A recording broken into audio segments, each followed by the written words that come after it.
하나님 말씀은 시편 19편 7절에서부터 14절까지입니다. 구약성경 815쪽입니다. 시편 19편 7절에서부터 14절까지의 말씀.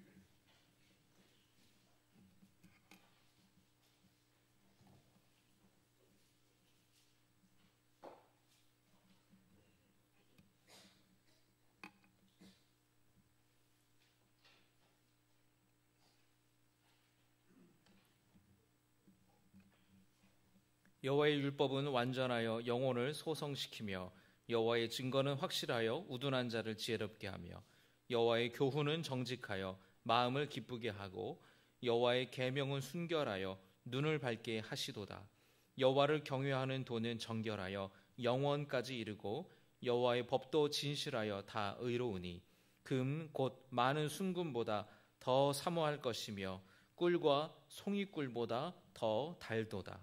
또 주의 종이 이것으로 경고를 받고 이것을 지킴으로 상이 크니이다. 자기 허물을 능히 깨달을 자 누구리요? 나를 숨은 허물에서 벗어나게 하소서. 또 주의 종에게 고의로 죄를 짓지 말게 하사 그 죄가 나를 주장하지 못하게 하소서. 그리하면 내가 정직하여 큰 죄과에서 벗어나겠나이다. 14절의 말씀 같이 봉독합니다. 나의 반석이시요 나의 구속자이신 여호와여, 내 입의 말과 마음의 묵상이 주님 앞에 연락되기를 원하나이다. 아멘. 오늘도 하나님께 예배드리기 위해 오신 여러분을 축복합니다. 이 초대교회 교부들을 지금까지 이제 3명을 소개하고 오늘 4명째 이렇게 함께 소개하며 말씀을 나누려고 합니다. 첫 번째 소개해드렸던 교부 생각이 나시나요? 어거스틴이죠. 어거스틴은 아주 대단한 신학적인 통찰력을 지닌 사람입니다. 우리 교리들을 정리를 하고, 또 암브로스는 아주 리더십이 뛰어났고 또 대단한 설교가였습니다. 지난주에 함께 나눴던 요한 크리소스톰도 역시 뛰어난 설교가였고 또 말씀을 실천하는 것을 통해서 로마 제국, 로마 사회를 변화시켰던 교회 지도자였습니다. 오늘 함께 나눌 교회 교부는 제롬이라는 교부인데요. 이 제롬은 성경을 번역하는 일에 일평생을 하나님께 헌신했던 사람입니다.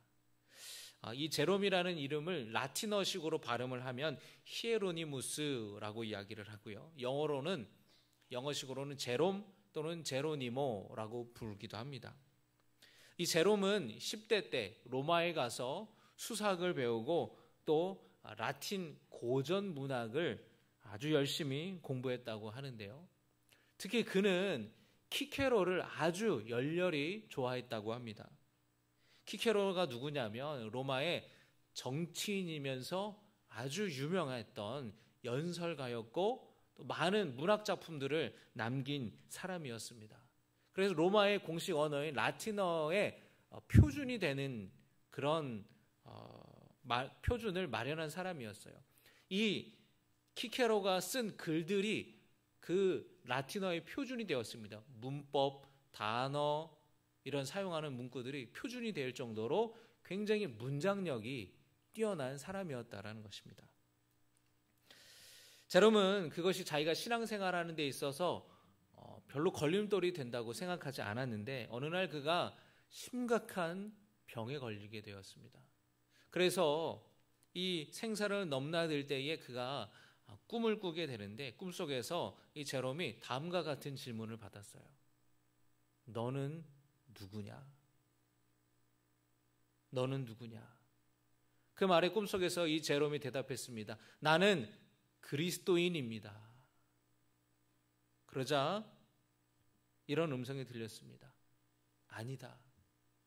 너는 그리스도인이 아니라 키케로주의자다. 너의 재물이 있는 곳에 너의 마음도 있다. 이런 음성을 들었습니다. 병에서 낫고 또 이 경험을 한 이후에 제롬이 하나님의 말씀에 전념하기로 그렇게 마음을 먹었어요. 너는 누구냐? 나는 그리스도인입니다. 너 그리스도인 아니라고. 너 키케로주의자라고. 다시 말하면 이 제롬은 지금까지 나는 그리스도인이다라고 생각했지만 사실은 하나님의 말씀을 사랑하고 하나님의 말씀을 즐겨 읽고 그 말씀을 묵상하고 따라 살아가기보다는 키케로의 글들을 좋아하고 키케로가 주장했던 것들을 마음에 새기며 키케로가 했던 것을 따라가려고 하는 그런 삶을 그가 깨달았다라는 거예요. 키케로가 우상이 돼버렸던 것이죠. 다시 말하면 너의 재물이 있는 곳에 너의 마음도 있다. 여러분은 어떠십니까? 너는 누구냐라고 하는 질문에 나는 그리스도인입니다 라고 우리는 대답할 수 있는가? 그리고 과연 내가 이 세상의 다른 것보다 주님을 사랑합니다. 내가 이 세상의 다른 것보다 주님의 말씀을 사모합니다. 어떤 활동보다 내가 즐겨하는 취미보다 운동보다 하나님 말씀 듣는 것을 내가 기뻐하고 하나님의 말씀을 읽는 것을 내가 기뻐합니다라고 우리는 과연 말할 수 있는가? 제롬이 이 경험을 한 다음에 하나님의 말씀을 깊이 읽고 하나님 말씀을 묵상하고 성경을 읽는 것에 그가 전념하기 시작합니다. 그리고 그가 이 성경을 해석하고 이해하는 것이 소문이 나요. 그래서 그가 40살에 이 로마의 당시 이 교회의 제도는 감독 제도였습니다. 우리 감리교도 감독 제도예요. 감독을 영어로 하면 비숍인데 우리 감리교회도 이제 감독 제도지 않습니까? 목회자를 이제 지도하는 감독하는 영향력이 있고 영성이 있는 교회 지도자를 감독이라고 하는데 과거에 이제 초대교회도 이제 감독이 있었어요. 그래서 로마의 가장 목회자들 중에서 존경받고 뛰어나고 영성이 깊은 굉장히 이게 제일 리더라고 할 수 있는 그 목회자가 제롬을 불렀습니다. 그러면서 부탁을 해요. 어떤 부탁을 하냐면 성경을 라틴어로 번역을 좀 해달라라고 말했습니다. 당시 여러분이 로마 제국이 서로마 제국과 동로마 제국으로 이렇게 구분이 되는데 동로마 제국은 오늘날의 터키, 그리스 지역 그리고 이스라엘, 팔레스타인, 중동 지역이 다 동로마 지역이에요. 이곳에서는 주로 그리스어를 헬라어를 사용을 했었습니다. 그리고 성경도 헬라어 성경을 보았어요. 당시에는 이제 구약 성경은 히브리어, 신약 성경은 헬라어였는데 구약 성경도 헬라어로 번역을 해가지고 신구약 헬라어 성경을 읽었습니다. 그런데 서로마 지역은 주로 쓰는 언어가 헬라어가 아니라 라틴어였는데 라틴어로 된 제대로 된 성경이 없었던 거예요. 그래서 이 제롬이 신구약 성경을 라틴어로 번역해달라는 부탁을 받고 그가 이 성경 번역 작업을 이제 착수하게 되는데 그 이유는 이 제롬이 히브리어도 헬라어도 라틴어에도 아주 능통했던 거예요. 그랬던 그가 이제 40살에 이제 성경 번역을 착수하게 됩니다. 무려 25년 동안이나 성경을 번역을 해요. 그래서 구약 성경이 아까 말씀드렸던 것처럼 히브리어가 있었고 헬라어가 있었다 그랬잖아요. 두 개를 대조합니다. 두 개를 대조해가지고 라틴어로 번역을 해요. 그러니 여러분 오늘날에 이제 성경을 번역하다 보면은 번역하는 사람도 있고 감수위원도 있고 다 이 신학 쪽으로 이 성경에 대해서 많은 사람들이 박사 아주 오랫동안 연구한 신학자들이 모여서 이 성경을 번역하는데 그 옛날에 제롬이 혼자서 그걸 번역하려고 하니까 얼마나 어렵고 또 시간이 많이 걸렸겠습니까? 그가 일평생을 다 바쳐서 성경을 번역을 하였어요. 드디어 모든 사람이 쉽게 읽을 수 있는 라틴어 성경이 이제 번역이 되었습니다. 그래서 이 제롬이 번역한 라틴어 성경에 이름이 붙여져 있는데 어떤 이름이 붙여졌냐면 일상적인 대중적인 언어로 성경이 쓰여졌다라고 해서 라틴어로 불가타 성경 또는 영어로 벌게이트 성경이라고 불리게 되었어요. 자, 여러분, 라틴어 성경을 누가 번역했다고요? 제롬. 그리고 제롬이 번역한 성경을 뭐라 그런다고요? 불가타 성경. 또 어떻게 해요? 벌게이트 성경. 그래서 여러분들이 어디 가서 이런 얘기를 착 하시잖아요. 그러면 이제 어깨에 이렇게 으쓱해도 됩니다. 대단하다고, 유식하다고. 여러분, 이 제롬이 그렇게 일평생 자신의 삶 속에서 25년 동안 성경을 번역하게 되는데, 그렇게 성경을 아주 번역하고 성경을 열심히 연구했던 이 제롬이 했던 말이 있습니다. 뭐라고 이야기를 했냐면, 성경을 사랑하십시오. 그러면 성경이 여러분을 보호해 줄 겁니다. 성경을 흠모하십시오. 그러면 성경이 여러분을 감싸 줄 겁니다. 할렐루야. 바라기는 여러분 성경을 사랑하시기를 바랍니다. 사모하시기를 주님의 이름으로 축복합니다. 여러분, 그것은 단순히 책을 말하는 것이 아니고요, 하나님의 말씀, 하나님의 그 말씀을 사모하라는 거예요. 우리가 여러분 매일 식사를 거르지 않으려고 하잖아요. 그런 것처럼 우리가 영의 양식인 성경 말씀을 읽는 것을 거르지 마시기를 주님의 이름으로 축복합니다. 여러분이 바쁘더라도 말씀을 읽고 또 묵상하는 시간을 꼭 가지시기를 축복합니다. 우리 많은 성도님들이 읽기도 하지만 필사도 하시는데 참 귀하고 너무너무 칭찬해 드리고 싶어요. 비전센터 여러분 1층에 가시면은 성경 필사할 수 있도록 자리가 마련되어 있습니다. 그래서 옆에 보시고 그대로 쓰시면 돼요. 지금까지 많은 성도님들이 지금 참여하여서 성경을 쓰고 있는데, 여러분 교회 오다 가시면서 와서 기도하고 또 가셔서 찬잔하시고 1시간 정도 이렇게 필사하고 가면 얼마나 좋겠습니까? 요즘에 여러분 젊은 사람들에게 유행하는 게 있는데 필사가 유행을 한대요.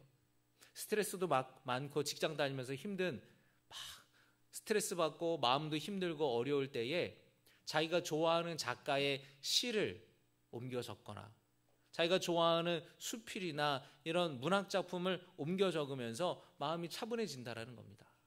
여러분, 세상 사람들이 그렇게 좋아하는 것들을 이렇게 옮겨 적으면서 마음이 편안해지는데, 여러분 우리가 만약에 하나님 말씀을 사모하는 마음으로 또 읽고 묵상하고 또 그것을 필사할 때에 주님이 얼마나 기뻐하시겠습니까?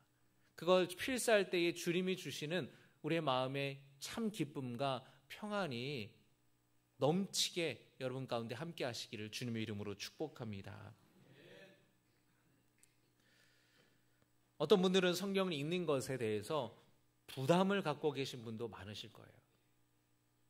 목사님, 저는 솔직히 성경을 처음부터 끝까지 한 번도 읽어본 적이 없습니다라고 하시는 분도 계실 거예요.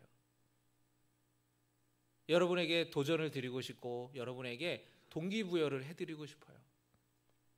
여러분 올해 정말로 성경을 한번 열심히 읽어보시기를 주님의 이름으로 축복합니다. 시간이 없어서 또 바빠서 특별히 또 내용이 읽어도 이해가 안 돼서 마치 그냥 제자리 걸음하는 것처럼 이해가 안 돼서, 이게 이해가 되면은 이게 쉽고 그럴 텐데 어렵게 느껴지기만 해서 읽는 것을 주저하는 분들도 계실 겁니다. 그런 분들은 쉬운 성경을 좀 읽어보시면 좋아요. 번역이 쉬운 성경, 이름 자체가 쉬운 성경이에요. 쉽게 번역이 돼서 우리가 쓰는 일반적인 말로 번역이 되어 있기 때문에 굉장히 쉽게 읽을 수가 있습니다. 메시지 성경 같은 것도 있고요. 우리 교회 우리 조장로님이 대한성서공에서 일하시지 않습니까? 가끔 이렇게 새로 출판되는 번역된 성경을 이렇게 선물로 주실 때가 있는데 보면 정말 쉬워요. 그냥 평범한 일상의 언어들로 되어 있어서 어린아이들도 보면은 금방 이해할 수가 있습니다. 그런 것들을 여러분 이 말씀들을 좀 읽으면은 훨씬 더 쉽게 접할 수가 있겠죠. 여러분 영어 공부하시는 분들은 또 영어 성경을 또 한번 읽어보시고, 요즘에는 영어 성경에 모르는 단어까지 다 뜻이 있어요. 얼마나 편한지 몰라요. 게다가 여러분 운전하시면서 나는 좀 성경을 듣고 싶다 하는 분들은 여러분 드라마 바이블이라는 것을 찾아보시면은 유명한 연예인들과 배우들이, 성우들이 그 성경을 이렇게 녹음해서 배우들의 목소리로 성경을 또 들을 수도 있습니다. 그러니 요즘 얼마나 성경을 읽고 듣고 묵상하는 거가 얼마나 좋아졌는지 몰라요. 은혜 받을 수 있는 통로가, 수단이 너무너무 많아진 것입니다. 뭐가 문제입니까? 뭐가 없어서 문제예요? 의지가 없어서 문제인 거예요. 내가 의지만 있다면 얼마든지, 내 마음만 있다면 얼마든지 하나님의 말씀을 읽을 수 있고 들을 수 있고 묵상할 수가 있어요. 큐티책이 여러분 한 달에 구독을 하면은 얇은 큐티책이 와가지고 거기에 그 성경 본문에 대한 해설까지 다 자세히 친절하게 안내가 되어 있어요. 그런데도 바쁘다고, 시간이 없다고, 말씀을 못 읽겠다고 하는 것은 어쩌면 핑계일 수 있다라는 것입니다. 여러분, 우리가 하나님 말씀을 사모하는 성도 되시기를 주의 이름으로 축복합니다.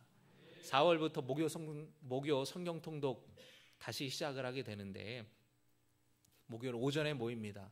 여러분, 이 시간에 여러분 사모하는 마음으로 많이 오셔서 함께 말씀을 또 읽는 시간 되기를 바랍니다. 혼자 읽으면 힘들지만 모여서 같이 읽으면 시간이 금방 가요. 여러분, 시간 내시는 분들, 우리 요양보호사 하시기도 하고 아이 돌봄하시는 우리 성도님, 일하시는 성도님들도 계신데, 그렇게 일하고 오전에 잠깐 1시간 시간 내서 말씀 읽으러 오시면 얼마나 좋겠는가. 우리 남자 성도님들 중에서도 이제 은퇴하시고 또 이렇게 시간을 갖고 계신 분들도 오셔서 많이 읽으시면 좋겠다. 우리 젊은 청장년들도 애기 어린이집 보내고 애기 유치원 보내고 와가지고 같이 이렇게 말씀 읽으면 얼마나 좋을까.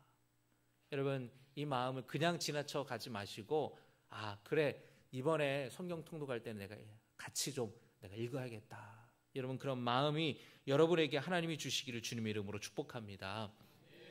여러분, 성경을 읽는 거는 아주 적극적인 신앙생활이에요.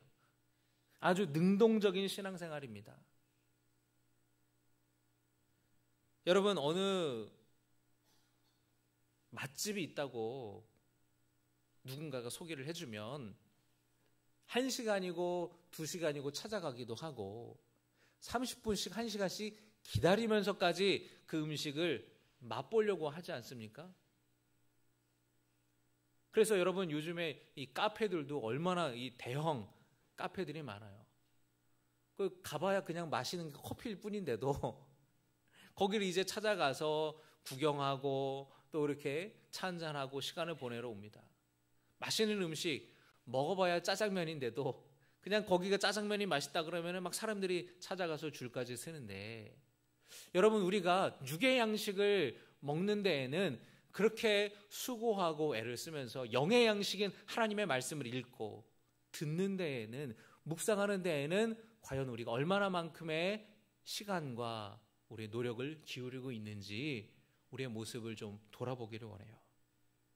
여러분, 말씀의 사람이 되시고 성경을 가까이 하는 성도 되시기를 주님의 이름으로 축복합니다.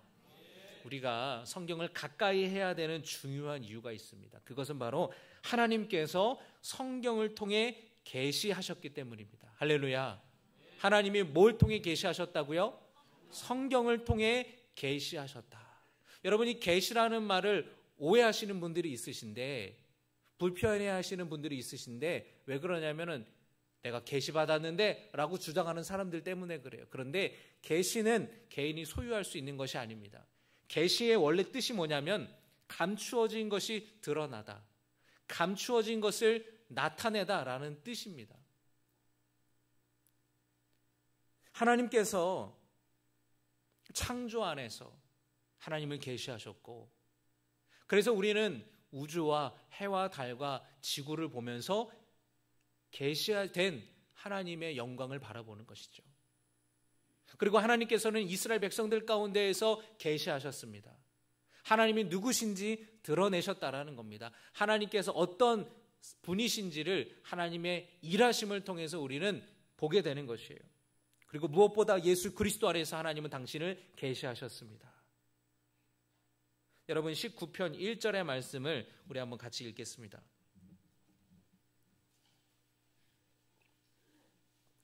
19편 1절입니다. 시작. 하늘이 하나님의 영광을 선포하고 궁창이 그의 손으로 하신 일을 나타내는도다. 하늘이, 궁창이 하나님의 영광을 선포하고 그의 행하신 일을 나타내는도다. 이 지구가, 온 우주가 하나님의 피조물이기 때문에 하나님의 영광을 드러내고 나타낸다라는 거예요. 또 하나님은 이스라엘 역사 가운데서 하나님을 계시하셨다고 말씀해 드렸죠. 하나님이 아브라함을 택하셔서 이스라엘 민족을 삼으시고, 또 하나님께서 모세를 보내셔서 애굽에서부터 종살이하던 이스라엘 백성들을 구원하셔서 홍해를 건너게 하시고 광야에서 지켜주시고 가나안까지 인도해 주신 그 구원의 하나님, 그 역사 가운데 이스라엘 백성들에게 하나님이 당신의 모습을 드러내시고 나타내시고 계시하셨다라는 거예요. 그리고 하나님은 그 아들 예수 그리스도를 통해서 결정적으로 당신을 계시하셨습니다. 예수님은 하나님의 절대적이고 거룩하신 결정적인 사랑의 계시라는 것입니다. 예수님은 당신의 삶을 통해서, 당신의 삶 전체를 통해서, 주님의 그 말씀을 통해서 하나님을 드러내신 거예요. 하나님이 사랑의 하나님이심을, 죄 사함하시는 하나님이심을, 구원하시는 하나님이심을 십자가에서 결정적으로 계시하셨고 드러내신 것입니다. 할렐루야. 여러분, 이 모든 하나님의 놀라운 계시를 우리는 바로 성경을 통해서 우리가 만나게 되는 것이에요. 여러분, 어떤 작가가 글을 씁니다.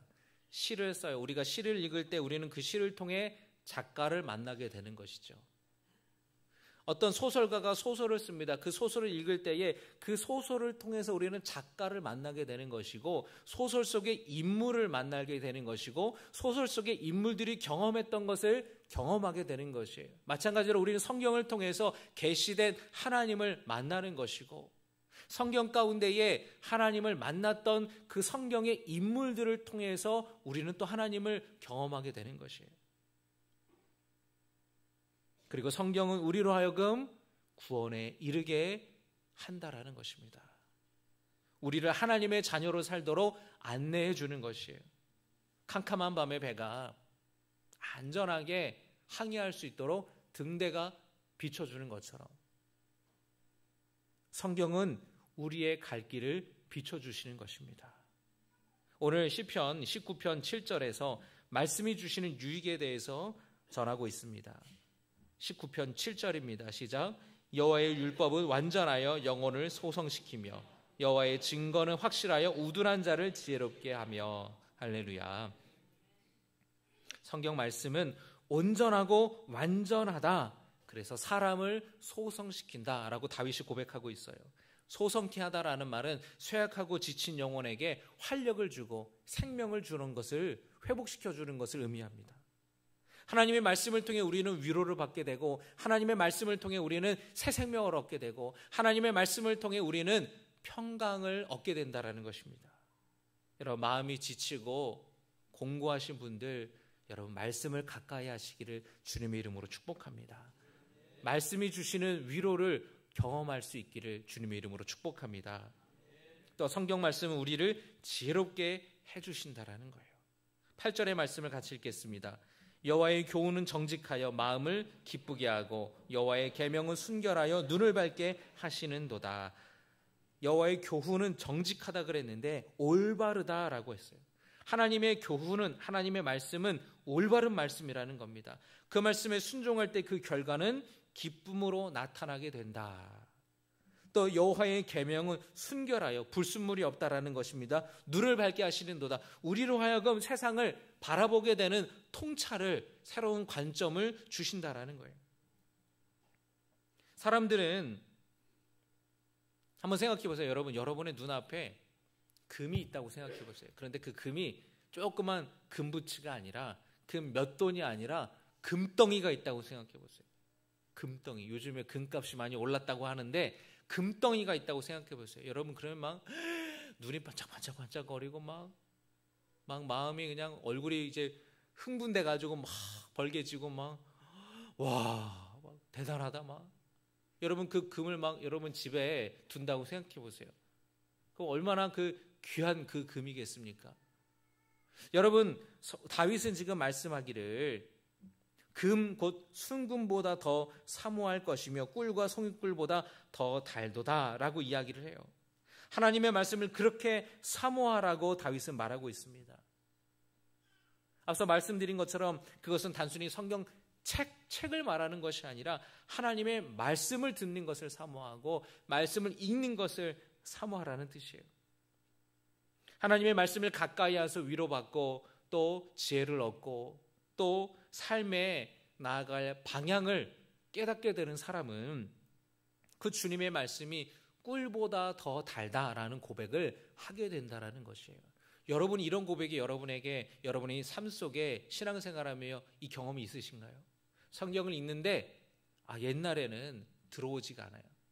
눈에도 안 들어오고 읽다 보면은 졸립고 지루하고 시간이 안 가고 그랬는데 어느 순간 읽는데 너무 재밌고 그 읽는데 너무 많이 위로가 되고 이런 뜻이었구나라고 깨달아져서 정말로 꿀송이처럼 달게 느껴지는 경험이 혹시 있으십니까? 있으시면 한번 손을 들라 그러면 안 되겠죠? 여러분 그런 경험이 여러분에게 있기를 주님의 이름으로 축복합니다. 제가 설교할 때 여러분 어떤 마음으로 설교 준비를 하냐면 여러분에게 맛집을 소개하는 느낌으로 준비를 하는 것 같아요. 성경에 이런 말씀이 참 은혜가 되고 좋더라. 그래서 여러분과 함께 좀 나눠보고 싶은 거예요. 내가 먹은 것을 여러분도 좀 먹어봤으면 좋겠다. 내가 경험한 것을 여러분도 좀 경험했으면 좋겠다. 맛집을 소개하는 마음으로. 또 여러분 제가 밥을 지어서 대접하는 마음으로 설교를 준비합니다. 제가 깨달은 지혜와 제가 깨달은 통찰이 여러분에게도 있기를 제가 받은 감동을 하나님께서 여러분에게도 동일하게 주시기를 주님의 이름으로 축복합니다.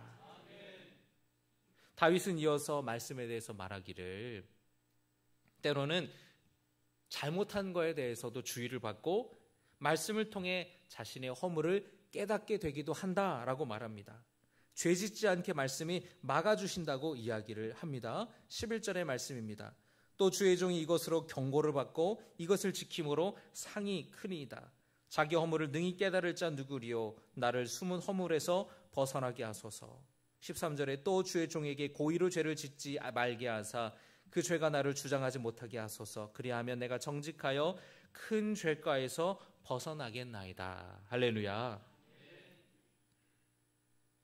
마지막으로 다윗이 고백하기를 자기의 입에서 나오는 말과 마음이 항상 하나님의 마음에 들기를 원합니다 라고 고백해요. 하나님 말씀을 가까이 하여서 그 말씀 속에서 진리를 깨닫고 위로받고 힘을 얻고 동시에 내가 나아가야 할 삶의 방향을 말씀을 통해서 내가 깨달아서 말씀을 통해 내가 변화받아서 내가 하는 말과 내 마음이 내 삶이 주님이 받으실 만한 것이 되기를 원합니다 라고 고백하는 거예요. 여러분 우리의 고백이 이렇게 되기를 주님의 이름으로 축복합니다. 주님께 연락되기를 주님이 기뻐 받으실 만한 나의 삶이 되기를. 오늘 말씀을 묵상하면서 저의 삶을 돌아보니 너무 부끄러운 것밖에 없더라고요. 내가 내 안에 있는 죄들이 너무나 많구나. 내 안에 있는 더러운 것들이 너무나 많구나. 정말 내 삶이 하나님이 받으실 만한 삶인가? 하나님이 연락하실 만한 것인가? 하나님 마음에 과연 들만한가? 내가 내 스스로 질문했을 때에 부끄러운 마음이 너무 많았습니다. 여러분 우리가 정말로 이 다윗의 고백 앞에서 나는 그렇다고 그렇게 자신감 있게 말할 수 있는 분은 별로 많지 않으실 거예요. 우리는 연약하기 때문에 또 죄에 넘어지고 또 그 죄의 유혹에 넘어가기 때문에 그렇기 때문에 우리는 주님의 말씀을 가까이 하고 주님의 말씀을 더욱더 붙들어야 될 줄로 믿습니다. 말씀 앞에 이 시간에 함께 나아가기를 소원합니다. 말씀을 통해 위로받고 내 자신의 삶을 돌아보는